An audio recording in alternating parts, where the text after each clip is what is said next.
Ensuite, on n'y croit pas avec Majid. Bonsoir Majid. Bonsoir Cécile, bonsoir tout le monde. Et des chiffres dans le transport scolaire qui font froid dans le dos.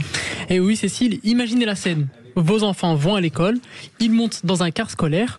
Jusqu'ici, tout est normal, sauf que derrière le volant, le conducteur a bu ou pris de la drogue. Comment vous réagissez ? C'est un peu effrayant quand même. Hein. C'est clair que c'est effrayant.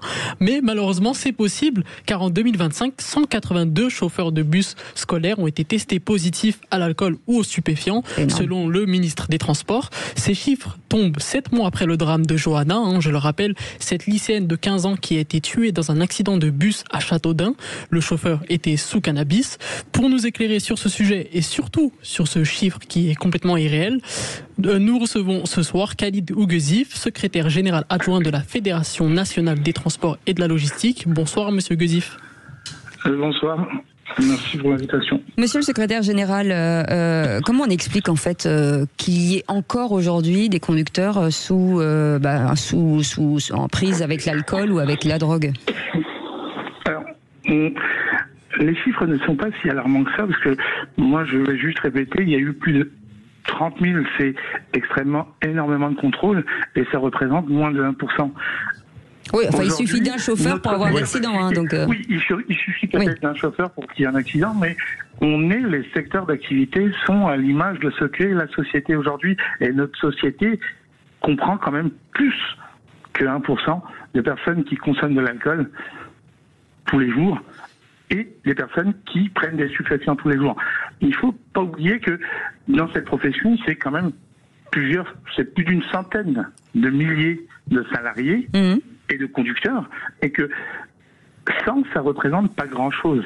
On est à l'image, il y a des dérives dans chaque secteur d'activité, il y a des dérives dans chaque pays, et malheureusement, on peut essayer de lutter contre, mettre des choses, mais on l'empêchera jamais. Il ne faut pas non plus oublier, je finis, il ne faut pas non plus oublier que il y a un gros effort qui a été fait, c'est important. Il y a plus de 80 000 salariés qui ne font aucune infraction, qui viennent et qui prennent leur véhicule et qui sont là, qui sont de vrais professionnels, qui sont là pour garantir la sécurité des personnes transportées. Mais est-ce qu'il ne faudrait pas mettre pour les véhicules de transport scolaire, et même les bus qui roulent dans les villes, qui ne transportent pas des gamins, le contrôle, le démarreur qui fonctionne avec test d'alcoolémie et de stupéfiants, mais le rendre obligatoire?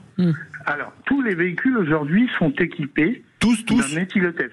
Oui, éthylo, mais pas véhicules autocars. Alors dans les bus, vous vous trompez, parce que dans les bus, il n'y a aucune obligation et les bus ne sont pas équipés. Par contre, les autocars qui transportent du scolaire ou autre sont tous équipés d'éthylotest, c'est une obligation. Et chaque conducteur doit bien sûr se servir de l'éthylotest. Oui, mais il n'y a pas que l'éthylotest, il y a aussi la drogue. Mais la drogue, ça n'existe pas. Aujourd'hui, un tel Comment ça n'existe pas ? Pour démarrer, n'existe pas. Ça n'existe pas.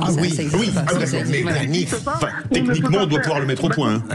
Maintenant, il y a des tests qui sont faits aléatoirement dans les entreprises qui permettent aussi de vérifier que tous les conducteurs sont aptes à conduire. Oui.